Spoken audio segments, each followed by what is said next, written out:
Hello guys, তো আজকে আমরা চলে যাচ্ছি। আজকে হলো 23 জানুয়ারি। আজকে নেতাজি সুভাষচন্দ্র বসুর জন্মদিন। আর রাস্তাঘাটে এত ভিড় কেন জানো?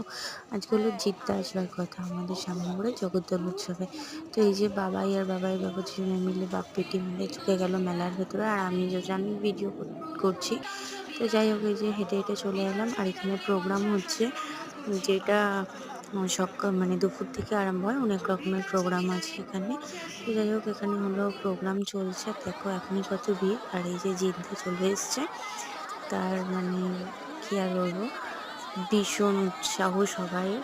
যেহেতু দীর্ঘ 6 ঘন্টা ধরে ওয়েট করার পরেই তারপর হলো জিদ্দা অ্যানাউন্সমেন্ট করেই যাচ্ছে। আর একটু ধৈর্য ধরো, ধৈর্য ধরুন, ধৈর্য ধরুন করতে করতে অ্যাট লাস্ট জিদ্দা। তো যাই হোক, জিদ্দার গান শুনলাম, বেশ ভালোই লাগলো। জিদ্দাকে মানে সামনে থেকে দেখলাম।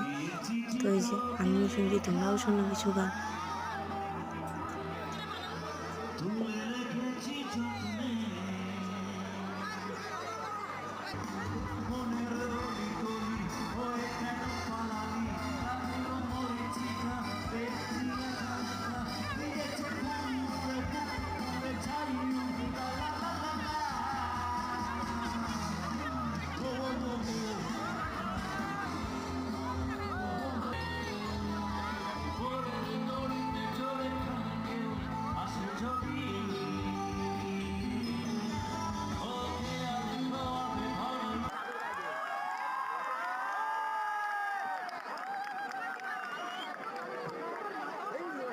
हेलो नमस्कार शुभ सन्ध्या आदाब प्रणाम सत श्री अकाल जय हिंद কেমন আছেন সবাই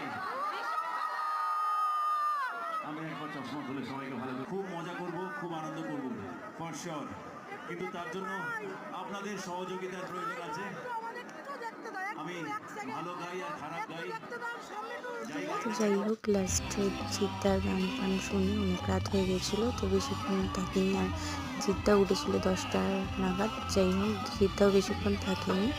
এই যে জিদ্দার গলায় গান গাইছে জিদ্দা। এখানে অনেক রকমের মানে অনেকজন উঠে জিদ্দার সাথে গল্প করেছে, অটোগ্রাফ নিয়েছে। তো এত ভিড় ছিল যে কারণে দাঁড়ানো যাচ্ছিল না। আর এই দেখো, দেখতেই পাচ্ছ। তো যাই হোক, দেখো এখানে যত রাত বাড়ছে তত ভিড় বেড়ে যাচ্ছে।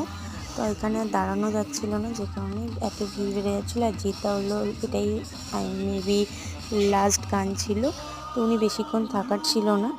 যাই হোক, তো আমরা জিদ্দার শো দেখে চলে এলাম বাড়িতে। রাত্রিবেলা অনেক হয়ে গেছিলো। এই যে ফাঁকা হয়ে গেছে রাস্তা। তো যাই হোক।